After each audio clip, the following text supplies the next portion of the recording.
नमस्कार मित्रांनो. O T S म्हणजे काय? ओ टी एस असते तरी काय? आणि ओ टी एस कोणासाठी आहे? ते सर्व आजच्या ह्या व्हिडिओमध्ये आपण समजणार आहोत. त्या अगोदर मराठी या चॅनलला सबस्क्राईब करून ठेवा आणि कमेंट बॉक्समध्ये काही प्रश्न असेल तर विचारू शकता. तर चला सविस्तर आपण सर्व माहिती समजून घेऊया. नमस्कार. महाराष्ट्र शासनाच्या पुण्यश्लोक अहल्यादेवी होळकर शेतकरी कर्जमुक्ती योजना 2026 मधील महत्त्वाचा ओ टी एस म्हणजेच एक वेळ समझोता ह्या योजनेची संपूर्ण माहिती आपण ह्या व्हिडिओच्या माध्यमाने आज व्यवस्थितपणे समजून घेऊया. त्याचा लाभ काय आहे, किती रक्कम आपल्याला सरकारकडून भरपाई करून मिळणार आहे, कोण आहे पात्र, कोण आहे अपात्र, सर्व माहिती व्यवस्थितपणे तुम्हाला ह्या व्हिडिओच्या माध्यमाने सांगणार आहे. ओ टी एस योजनेचा लाभ कोणाला मिळणार हे सर्वात अगोदर आपण समजून घेऊया. जे शेतकरी ओ टी एससाठी पात्र ठरू शकता, ज्या शेतकऱ्यांना अल्प मुदतीचे पीक कर्ज घेतलेले आहे, संबंधित कर्ज शासनाच्या निश्चित केलेल्या कालावधींमध्ये घेतलेले असावे. जे शासनाने टाईम पिरियड दिला त्यामध्ये त्याने घेतलेला असायला पाहिजे. कर्ज थकीत असणे आवश्यक आहे.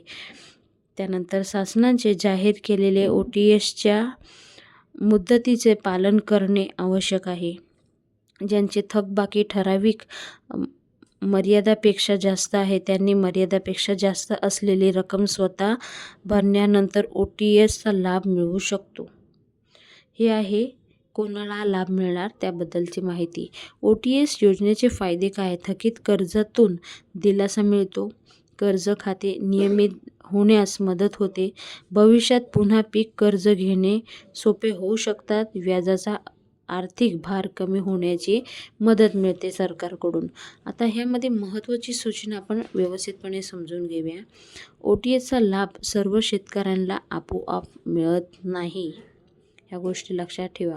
शासनाच्या अधिकृत जी आरमध्ये अटी पूर्ण करणे आवश्यक आहे. बँकेकडून किंवा सहकारी संस्थांकडून पात्रतेची खात्री करून पुढील प्रक्रिया करा. अर्ज किंवा रक्कम भरायची अंतिम तारीख शासनाच्या सूचनानुसार असेल. तर ह्या गोष्टीमध्ये तुम्ही बसत असाल, लाभ आहे, फायदा आहे, सूचना आहे, ह्या सर्वमध्ये तुम्ही बसत असाल तरच तुम्हाला ओ टी एस म्हणजे एक वेळी समझोता ह्या योजनेचा तुम्ही लाभ नक्की घेऊ शकतात.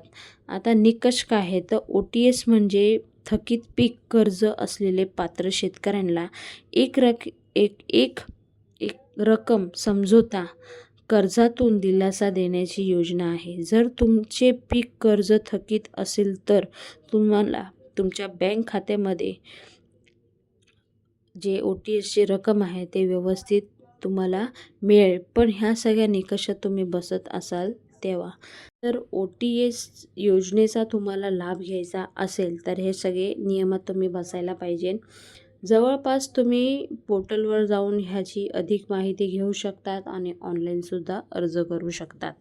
तर आजचा व्हिडिओ खूप महत्त्वाचा आहे आणि जास्तीत जास्त पुढे शेअर करत राहा. प्रत्येक लाभार्थींपर्यंत आजचा व्हिडिओ पोहोचायला पाहिजे. काही प्रश्न असेल तर कमेंट बॉक्समध्ये कमेंट करून विचारू शकता. पुन्हा भेटूया नवीन व्हिडिओ संगती. तोपर्यंत बाय बाय. थँक्यू. जय हिंद.